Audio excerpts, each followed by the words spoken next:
X ray चाहते हैं, उसका मुख्य उद्देश्य ये था कि हम लोग देश की वास्तविक स्थिति जान सकें, कितने लोगों की कितनी भागीदारी है, किस हालात में वो रह रहे हैं, कहाँ और काम करने की जरूरत है, कहाँ में सफलता मिली है और कहाँ हम असफल रहे हैं। ये पूरी जानकारी प्राप्त करने के लिए जाति जनगणना बहुत जरूरी थी। और मैं ये बात दोहराना चाहता हूं कि भाजपा की सरकार आज केंद्र में है। भारतीय जनता पार्टी ने और वर्तमान प्रधानमंत्री जी ने कई बार कहा कि जाति जनगणना की जो मांग कर रहे हैं वो अर्बन नक्सली हैं। इस मांग को सिरे से इन्होंने ठुकराया। इस सरकार ने सदन के अंदर जब सवाल पूछा गया तो लिखित जवाब दिया कि हम लोग ऐसा नहीं करना चाहते, ना करना चाहेंगे। तमाम विरोध के बावजूद जब देश में भाजपा और सरकार को लगा कि अब देश जागरूक हो चुका है और हम जो मांग कर रहे हैं वो ऐसी मांग है जिसको अब बहुत दिन तक वो ठुकरा नहीं सकते हैं, तो अचानक सरकार ने जाति जनगणना को स्वीकार किया और हमारी मांग को माना। लेकिन जो नोटिफिकेशन इशू किया है, पहली बात तो किया है 27 के लिए, 2 साल के बाद कोविड का बहाना लेके कई साल तक सेंसस को डिले किया। अब जो कास्ट सेंसस है उसमें भी कहीं ना कहीं मुझे नियत में हम सब लोगों को शक है कि ये सिर्फ बात। मुझे रिटायरमेंट के बाद हर महीने लगभग 2.5 लाख की इनकम मिलेगी। क्या, कैसे, मुझे भी बता। सिंपल स्मार्ट बात को टालने के लिए और अपना वादा पूरा ना करने की पूरी भूमिका बांध चुके हैं। सेंसस भारत में बहुत पहले से हो रहा है और जितने बड़े मुल्क हैं दुनिया में उसमें भारत ऐसा देश है जहां पर बहुत अनुभव, बहुत संसाधन और बहुत समझदारी से इस देश में अलग अलग सरकारों ने सेंसस कराया है। लेकिन आप सरकार की नीयत देखिए, जहां पे 8 से 10 हजार करोड़ रुपया खर्च होता है सेंसस करने के लिए, वहां सरकार ने 570 करोड़ रुपए आवंटित किए हैं बजट में। जिस काम को करने के लिए आप धनराशि आवंटित नहीं कर रहे हो, जिस काम को करने के लिए आपने मौखिक रूप से हां बोल दिया है लेकिन उसकी शुरुआत आप 27 में करना चाह रहे हैं, और जहां पर आप कास्ट सेंसस के बारे में पब्लिक में बोल रहे हैं कि हम बात को मान लिए हैं, लेकिन जो औपचारिक ऑफिशियल नोटिफिकेशन है, जो सरकार की कार्रवाई है, उसमें से वो सारा लगभग गायब है। तो हमारी मांग ये है कि सरकार ने बेवजह इतने दिन तक इसको टरकाया, और जब कांग्रेस और राहुल जी और पूरी पार्टी ने कहा कि हमको बहुत जरूरी है और देश में एक जागरूकता आ गई थी कि लोग चाहते थे कि पता पड़े कि कौन कैसे रह रहा है। और मैं दोबारा बोलना चाहता हूं, जाति जनगणना का मतलब यह नहीं है कि हम सिर्फ व्यक्ति की कास्ट जानना चाहते हैं। इसका तात्पर्य यह है कि वो लोग, वो समुदाय देश में किन हालात में आज रह रहे हैं। जब तक हमें वो आंकड़े पता नहीं पड़ेंगे कि कौन कितना पढ़ा लिखा है, सरकारी नौकरी कितनी मिली है, कितना कमाई कर रहे हैं, कितना लाभ उनको मिल रहा है, क्या स्कीम सरकार के वहां पहुंच रही है कि नहीं पहुंच रही है, इस विषय में जो सबसे बेहतरीन काम हुआ है वो तेलंगाना सरकार ने किया है। तेलंगाना सरकार का जो सेंसस है वो बहुत समझदारी से किया गया है, विशेषज्ञों को उसमें ज्वाइन कराया गया है, और सरकार ने किसी अधिकारी ने बैठ के नहीं किया है। उन्होंने एनजीओ से प्राइवेट पार्टिसिपेशन कराया है, टेक्निकल लोगों को जोड़ा और एक बहुत विस्तृत जानकारी प्राप्त करने के लिए सेंसस किया है। सेंसस करने का मतलब यह है कि हमें पता पड़े कि हम आने वाले समय में किस प्रकार का अपना प्रोजेक्ट बनाएंगे, बजट देंगे, स्कीम्स और पॉलिसीज बनाएंगे। तो कांग्रेस पार्टी का बड़ा स्पष्ट मत है कि सिर्फ किसी व्यक्ति की जाति जान लेना एक कॉलम में, वो हमारा उद्देश्य नहीं है। उद्देश्य यह है कि कैसे समाज का वो तबका जो पिछड़ा रहा आर्थिक रूप से, शैक्षिक रूप से, उन लोगों को मुख्य धारा में लाने के लिए हम लोग क्या कर सकते हैं। जब तक आंकड़े नहीं आएंगे, और आंकड़ा पहला पड़ाव है, रियल टेंजिबल वेरीफाइड डेटा हमारे पास आएगा, उसके बाद हम लोग उसमें सुधार कर सकते हैं। लेकिन सरकार की मुझे लगता है कि मंशा ऐसा करने की है नहीं। वो कह रहे हैं क्योंकि सदन के अंदर पहले मना कर चुके थे, और पॉलिटिकली तो जैसा मैंने कहा, जब राहुल जी और कांग्रेस पार्टी ने इस मांग को रखा तो उनको अर्बन नक्सली करार किया गया। तो अचानक इनका मन बदला क्योंकि देश में अब वो अवेयरनेस आ गई थी कि देश के लोग चाहते थे कि हम जाने, और ये जो लोग बोलते थे ये देश को तोड़ने का काम है, इससे जातिवाद बढ़ जाएगा, ये सरासर गलत है।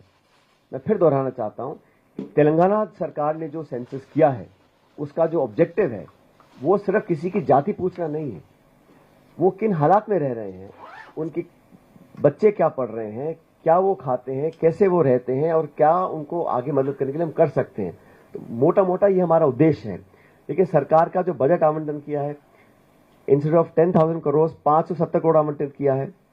नोटिफिकेशन में जो कमी आपको मैंने पहले बता दी है, और ये जो डिले कर रहे हैं, कोई वजह नहीं है कि इसको आपने आज अनाउंस किया। और ठीक यही काम उन्होंने किया महिला आरक्षण को लेकर भी। इतना लंबी समय सीमा बांध दी है कि वो कब पूरा होगा कोई जानता नहीं है। तो सरकार सिर्फ ध्यान डाइवर्ट करने के लिए और इस इशू पे, क्योंकि ये इशू पॉलिटिकल इशू बन चुका था और कांग्रेस और हमारे तमाम जो सहयोगी दल हैं इसकी पुरजोर मांग करते थे, तो कोई ना कोई बहाना डालकर आज उन्होंने इसको स्वीकार किया है। लेकिन मुझे नियत में खोट दिखता है, क्योंकि जो उनको करना चाहिए था तत्काल शुरू करना चाहिए था, पर्याप्त बजट आवंटन करना चाहिए था, और जिस सोच के साथ हम लोगों ने इस मांग को रखा था वो यहां से बिल्कुल जुदा है। इसमें कहीं कोई ऐसा आंकड़ा नहीं है, ना कोई ऐसी स्पष्टता है कि जिस उद्देश्य के साथ हमने इस मांग को रखा था उसको पूरा करने की हम कोशिश कर सकें। तो मैं दोबारा दोहराना चाहता हूं अंत में कि ये जो सेंसस की जो राजनीति हो रही है इसको बंद कर सरकार को तुरंत प्रभाव से कार्रवाई करनी चाहिए, और सरकार ने, तेलंगाना सरकार ने जो किया है उस मॉडल को अडॉप्ट करें। उसमें सिर्फ सरकार एक सेंसस थोप दे, उससे बेहतर होगा एक प्राइवेट पार्टिसिपेशन हो, एक्सपर्ट्स का, साइंटिस्ट का, एनजीओ का, ताकि कोलैबोरेटिव उसमें जो संज्ञान लेकर हम एक सेंसस नया बना सकते हैं। और जो धनराशि आवंटित करी है 570 करोड़, ये बहुत कम है और इसमें हजारों करोड़ रुपए खर्च होते हैं। तो सरकार को स्पष्ट करना चाहिए कि ये डिले क्यों किया, बजट क्यों कम दिया गया है, और जिस ऑब्जेक्टिव के साथ हम लोग करना चाह रहे थे उसको सरकार कब पूरा करेगी। आपके कोई सवाल है मैं पूछ सकता हूं? Okay, so just summarise the demand for having a caste census was led by the Congress party, and Mr. Rahul Gandhi in particular has been raising this issue for a number of years now. And we all know that the government of India and the BJP in particular have always said that this is something that is unacceptable. In fact, in a written reply to a parliamentary question, government had said it was not proposing to do any caste census. Because of the forceful demand of the party and Mr. Gandhi, the current government has now yielded and announced a caste census. But the facts and the figures state something totally different. They want to start the census in 2027. The money required for a full census is about 10,000 crores. Government has allocated 574 crores. And the main issue is that when we say we wanted a caste census, the objective was to know exactly in what conditions people of India are living, those who have been deprived, who are not in the mainstream, how much have they got education, how much access do they have to government schemes and policy programs, in what economic conditions are they living, what is their net spending, household incomes. All that is required for us to do better policy formulation. Idea is not just to collect data of an individual's caste or a household's caste. The objective is to know exactly in what conditions these families are living and how we can better curate our policies to substantially help the livelihoods of those people. Unless we have tangible data, no state government and no central government can actually do targeted interventions. And that is what we wanted to do. In that regard, Telangana has done a splendid job. That caste census was done by including members of the private sector, NGOs, experts and scientists in the field, so that you have an expansive collaborative effort where you genuinely make an effort to know the real status of families living and households living in conditions that perhaps we are not aware of. But the government of the day yielded to the pressure of the Congress party and Mr. Gandhi and has done announcements. But if you look at the notification, there is no mention of the kind of survey we wanted to get done. The amount of money that has been allotted is pittance compared to what is required. So I fear that the BJP, initially if you recall, when the BJP was in opposition, they opposed the Aadhaar cards, they opposed GST, they opposed FDI in retail, they opposed FDI in defense, they opposed GST. But when they came to government, all of those they wanted to implement and take credit for it. Similarly, the caste census was a Congress issue. Mr. Gandhi and everybody else asked for this. They said, they called us urban Naxals. And they were not agreeable to accept this demand. Now, when they sense the mood of the country, they have accepted in principle, but I think there is a lot of confusion and a lot of dissatisfaction in what we had asked for. So I urge the government to come out clear and not keep giving extended deadlines, under allocation of budgets. And again, the idea is to know exactly the status of people living in India, and this is the perfect way for us to do it. Unfortunately, I think the intention of the government is just to buy time, grab headlines, and manage the narrative. Sachin sir, so you are saying that there was.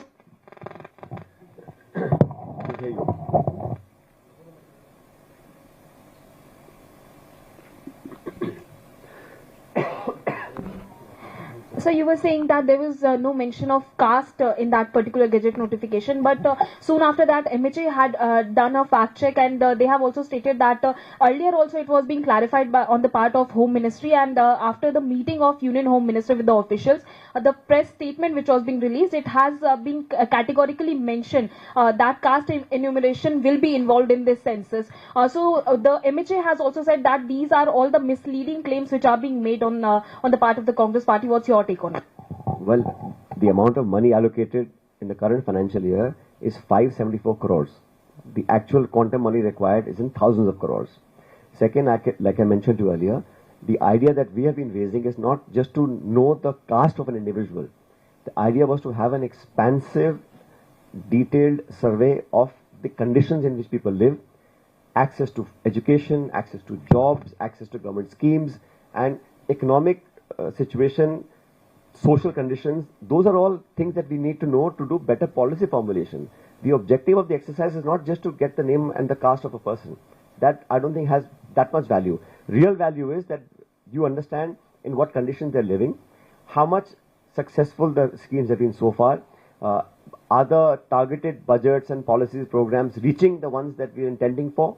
So that's what Mr. Gandhi says, X-ray of the country. That is what we require to be done. And it requires not just government efforts, it requires participation from NGOs, experts in the field, so that you have, like I said, Telangana government has done a very extensive survey. That should be the model adopted by the government of India. That's what we're seeking.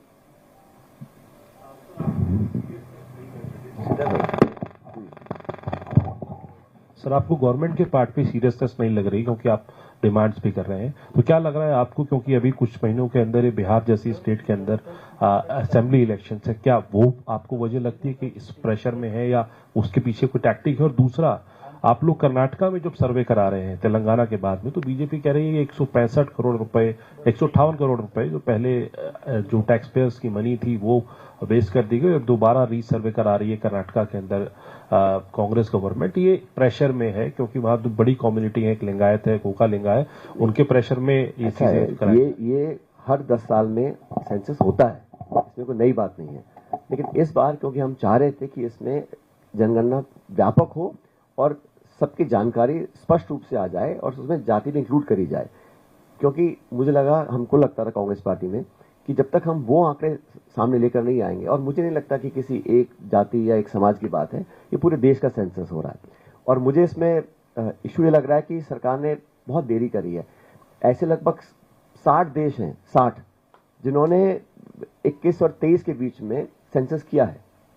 तो ये जो बहानेबाजी होती है काम को टालने की, और जैसा मैंने पहले भी कहा, ये हेडलाइन मैनेजमेंट और इशू से कैसे बच के निकलना है। अगर आपको करना था तो महिला आरक्षण का जो आपने बिल पास कराया कब लागू होगा किसी को पता ही नहीं है। तो ये सब अनाउंस कर देते हैं और फिर अपनी सुविधा अनुसार इसको टारगेट करते हैं। तो हम चाह रहे हैं इसमें विलंब ना हो, क्योंकि और ये एक बार जब शुरू हो जाएगा तो चेंज नहीं हो सकता है। इसलिए पहले से ही हम लोगों ने उदाहरण दिया है कि तेलंगाना का पूरा देख लीजिए, और इसमें कोई छोटे बड़े की बात नहीं है। अगर कहीं कुछ काम अच्छा हुआ है, उसके अच्छे परिणाम आए हैं, तो उसको कंसल्ट करने में सरकार को बहुत ज्यादा इशू नहीं आना चाहिए। जी, मेरा सवाल ये है कि जो आपने इंग्लिश में बोला है, जिसका जवाब दिया है, कल गृह मंत्रालय ने इस पर पूरा स्पष्टीकरण देते हुए तारीख भी गिनाई थी, 30 अप्रैल का जिक्र किया, 4 जून का, 15 जून का, और लिंक भी शेयर किए और कहा कि एक भ्रामक प्रचार किया जा रहा है कि इसको लेकर जाति जनगणना का जिक्र नहीं है, बल्कि पहले से हो चुका है। दूसरा सवाल ये कि क्या तेलंगाना मॉडल के अलावा भी आपका कुछ सुझाव रहेगा, या तेलंगाना मॉडल पर ही अब आप जोर देंगे और इसकी मांग पुरजोर तरीके से करेंगे? ये अबाउट टर्न जो है ना, जुलाई 2021 में सरकार ने लोकसभा में कहा, मैं कोट कर रहा हूं, no such decision regarding caste inclusion in census. सितंबर 2021 में सुप्रीम कोर्ट में सरकार ने एफिडेविट दिया और कहा कि कास्ट सेंसस एक्सक्लूड किया जाएगा, सिर्फ SC/ST इंक्लूड किया जाएगा। और एक कॉन्शियस पॉलिसी निर्णय है, सरकार ने सुप्रीम कोर्ट में एफिडेविट दिया 2021 के अंदर।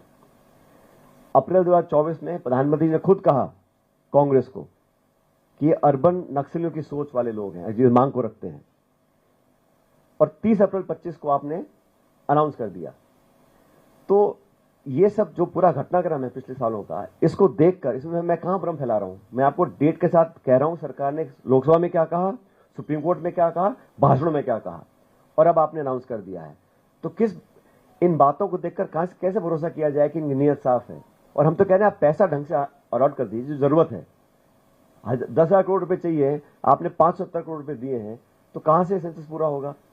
और जो हम मांग कर रहे हैं कि हम लोग चाहते हैं कि पूरा व्यापक सर्वे हो, पता पड़े सोशल, एजुकेशनल, पॉलिटिकल, फाइनेंशियल उनकी क्या सिचुएशन है, कैसे जब तक उसमें इंक्लूड नहीं करेंगे या उसकी रूपरेखा नहीं बनाएंगे तो आंकड़ा आएगा कैसे? ये सिर्फ खाना पूर्ति के लिए आपने कास्ट का नाम डाल दिया ताकि इशू खत्म हो जाए और आगे निकल जाइएगा। हमारा उद्देश्य ये नहीं, हमारा उद्देश्य नहीं है कि हम किसको श्रेय लें, लेकिन ये बात सच है। इसकी मांग आई कहां से थी? किस भाजपा के नेता ने पहली बार कहा कि कास्ट सेंसस होना चाहिए? हमेशा आप मना करते रहे, आप मजाक उड़ाते रहे, आप कोस रहे थे हम लोगों को। अब एकदम से जो मन परिवर्तित हुआ है तो सोचना पड़ेगा ना क्यों हुआ है। हुआ है तो सच में हुआ है या ऊपर से कर रहे हैं? क्योंकि जो आंकड़े हैं वो मैच नहीं करते ना। अगर नीयत साफ होती तो 1.5 साल क्यों इंतजार करते? 30 अप्रैल को कह रहे हैं कि हम 27 में करेंगे, क्यों? बाकी 60 देशों ने किया है सेंसस, कोविड के बहाने से आपने डिले किया, लेकिन अब क्यों डिले कर रहे हैं? ठीक जो महिला आरक्षण को लेकर उन्होंने जो स्थिति बना रखी है अनिर्णय की, अनाउंस कर दिया, लागू कब होगा पता नहीं, ऐसा क्यों? और जवाब देने को तैयार नहीं है। आप RTI लगा लीजिए, जवाब नहीं आएगा। आप लोकसभा पूछ लीजिए, जवाब नहीं आएगा। हम पूछ रहे हैं तो कह रहे हैं आप भ्रम फैला रहे हैं। इसमें कहां भ्रम फैला है? जो मैंने आज बात रखी है ये कहां भ्रमित करने वाली है? हम सरकार से आग्रह कर रहे हैं कि जो आपने कहा वो कर लीजिएगा, अच्छी तरह कर लीजिएगा। सर मेरा एक सवाल है, क्योंकि अपकमिंग डेज में मॉनसून सेशन भी होने वाला है और प्रीवियस सेशन में आप लोगों ने इस मांग को उठाया, जिसके बाद जो है नोटिफिकेशन जारी की गई है, लेकिन आप लोग पर्टिकुलरली कास्ट सेंसस की बात करें तो अपकमिंग मॉनसून सेशन में क्या कांग्रेस पार्टी इस विषय को संसद के भीतर उठाएगी? हम तो इसको बहुत पहले से उठाते आ रहे हैं, सदन के अंदर भी सदन के बाहर भी।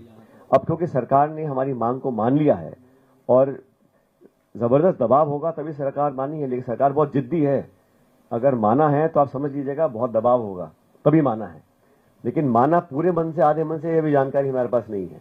हमें लगता है कि कहीं ना कहीं इसमें नीयत में कोई भी कमी है, क्योंकि जिस स्पष्टता से जिस तरीके से करना चाहिए था वो किया नहीं है। और निश्चित रूप से हम लोग इस मुद्दे को उठाएंगे पार्लियामेंट के अंदर जब सेशन चालू होगा। सचिन जी, सर इधर, सर लेफ्ट जी। तो अभी आपके पैरेलल बीजेपी दफ्तर में भी एक प्रेस कॉन्फ्रेंस हो रही है और इसी विषय को लेकर के सुधांशु त्रिवेदी ने कांग्रेस पर आरोप लगाया है कि दृष्टि दोष का शिकार है कांग्रेस। और बिहार में जो बीजेपी अलायंस की सरकार है उन्होंने पहले जाति का सर्वे किया, वो उन्होंने कहा है। और साथ ही सवाल ये उठाया है कि काका कालेकर की रिपोर्ट जारी करने का नहीं निर्णय लिया कांग्रेस ने, तो वो आज जाति जनगणना को लेकर सवाल उठा रहे हैं। आप उनको क्या जवाब देंगे? देखिए वो क्या कह रहे हैं मैं ज्यादा नहीं बोलना चाहता हूं, लेकिन इतिहास गवाह है भारतीय जनता पार्टी जातिगत जनगणना के सख्त खिलाफ थी। इसके लिए कोई प्रमाण नहीं चाहिए। जब स्वयं प्रधानमंत्री कहते हैं कि जातिगत जनगणना मांगने वाले लोग अर्बन नक्सली की सोच रखते हैं, इससे बड़ा क्या प्रमाण चाहिए आपको? और भाजपा ने और केंद्र सरकार ने सालों तक इसका मजाक उड़ाया, इसको एक्सेप्ट करने से मना कर दिया।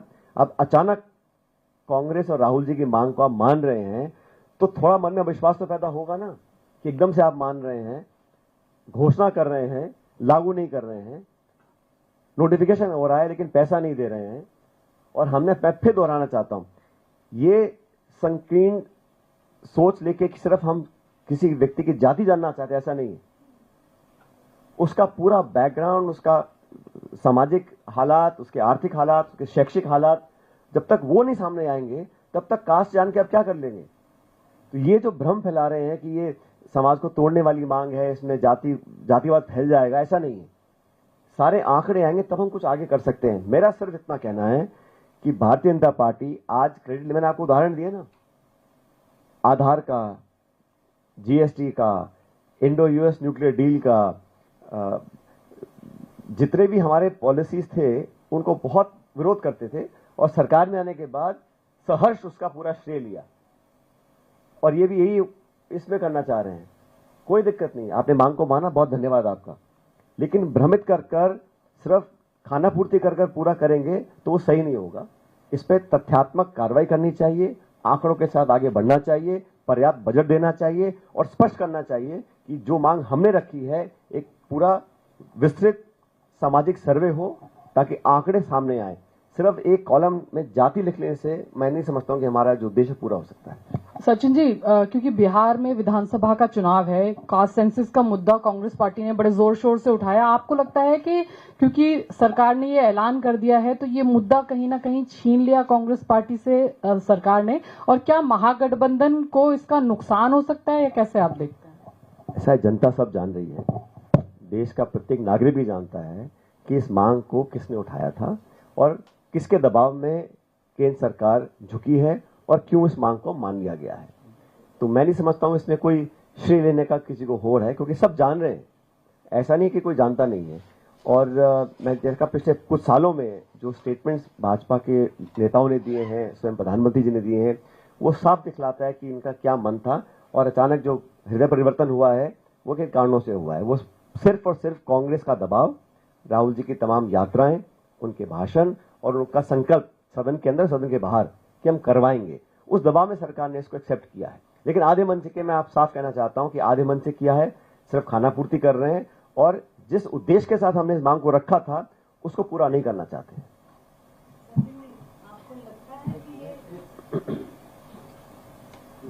सचिन जी, आपको लगता है पिछले 10 साल में आज तक कोई डाटा, किसी चीज का डाटा इस सरकार ने नहीं रखा है, और जो काम भी किया है, चाहे पीएम केयर फंड हो, चाहे इलेक्ट्रल बॉन्ड हो, कोई भी काम किया है आधा अधूरा और सिर्फ एमएसएमई हो और सिर्फ बातें ज्यादा करी है और काम कम किया है, कटनी करने में अंतर है। तो आपको लगता है ये ठीक से करा पाएंगे? बजट भी इनका ठीक नहीं है। ये जो आपने सारे कारण गिनाए हैं मैम, उन्हीं कारणों के बाद हमें लगता है कि इन पे जो एक ओवरसाइट होती है वो रखना बहुत जरूरी है। और ये बात सच है कि सरकार ने तमाम जो संस्थाएं हैं, एनएसएसओ है, बाकी संस्थाएं हैं, काफी आंकड़ों में कंजूसी करते हैं और पारदर्शिता से जो आंकड़े सामने आने चाहिए उसमें कहीं ना कहीं विश्वसनीयता जो है वो कम हो रही है। और ये मैं विपक्ष में इसलिए नहीं कह रहा हूं, जनता देश विदेश में समझ रही है कि जो आंकड़े हैं उसकी गुणवत्ता, उसकी विश्वसनीयता पर संदेह लोगों को हो रहा है। इसलिए बहुत जरूरी है कि हम लोग सतर्क रहें और हकीकत सामने लेकर आए। और सिर्फ आलोचना करने के लिए विपक्ष में नहीं है, हम जो सकारात्मक सुझाव दे रहे हैं सरकार को बड़ा मन रखकर उनको एक्सेप्ट करना चाहिए। और जैसा मैंने कहा, कई बार हमने मांग रखी थी, आप पार्लियामेंट सेशन बुला लीजिएगा, ऑल पार्टी मीटिंग होती है, पीएम उसमें आते नहीं है, सेशन आप बुला नहीं रहे हैं जिस मुद्दे को लेकर हमने कहा था। तो ये और आंकड़ों का जो खेल है पिछले कुछ सालों में जो ट्रांसपेरेंटली होना चाहिए भारत सरकार के माध्यम से वो नहीं हो रहा है। और जब तक आंकड़े सामने नहीं आते हैं आप कोई भी ना तो कंस्ट्रक्टिव क्रिटिसिज्म कर सकते हैं, ना आप पॉलिसी इंटरवेंशन कर सकते हैं।